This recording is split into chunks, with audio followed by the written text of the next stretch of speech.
Olá, eu quero jogar um jogo com vocês. Hoje estou aqui para dizer que eu vim para o Brasil encher o saco de vocês. E trago comigo novidades. Essas novidades logo já vou falar.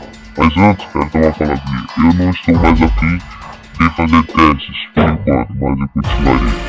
Bom, agora eu vou dizer da novidade. Vocês já viram Todo Mundo em Pânico 3, 1, 2, tá? Então agora eu tenho novidade do 5. Vamos ver Todo Mundo em Pânico velho, então.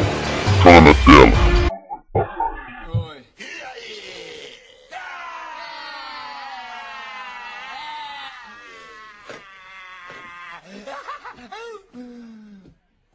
Tá fazendo o quê? Nada, só assustando. Suga, suga, suga, suga, suga, suga, suga, suga, suga.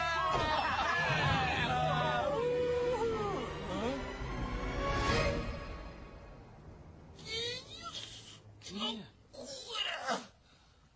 Suga, suga, suga, suga, suga, suga, suga, suga, suga, suga. Essa é da boa.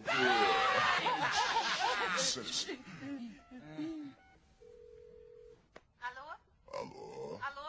Qual é o seu filme de terror favorito?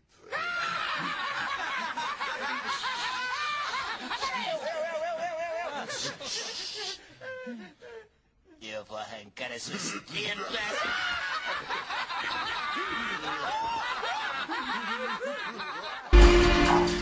Gostaram, não é? Bom, agora vamos assistir Todo Mundo em Pânico 5. Os jogos começam. It's about you. Paper cut.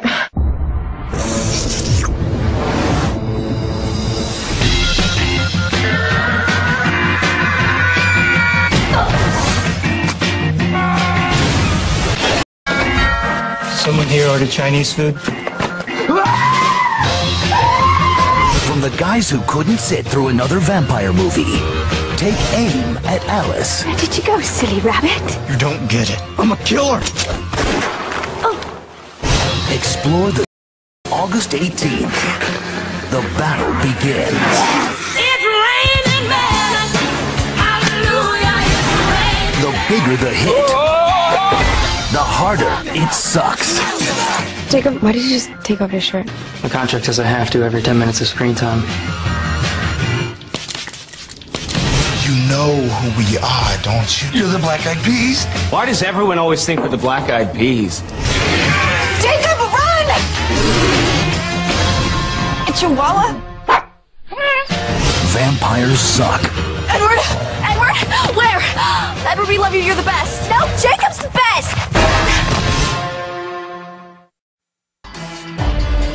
Até o próximo jogo. E não se esqueça de me seguir no Twitter. Aí embaixo. Falou!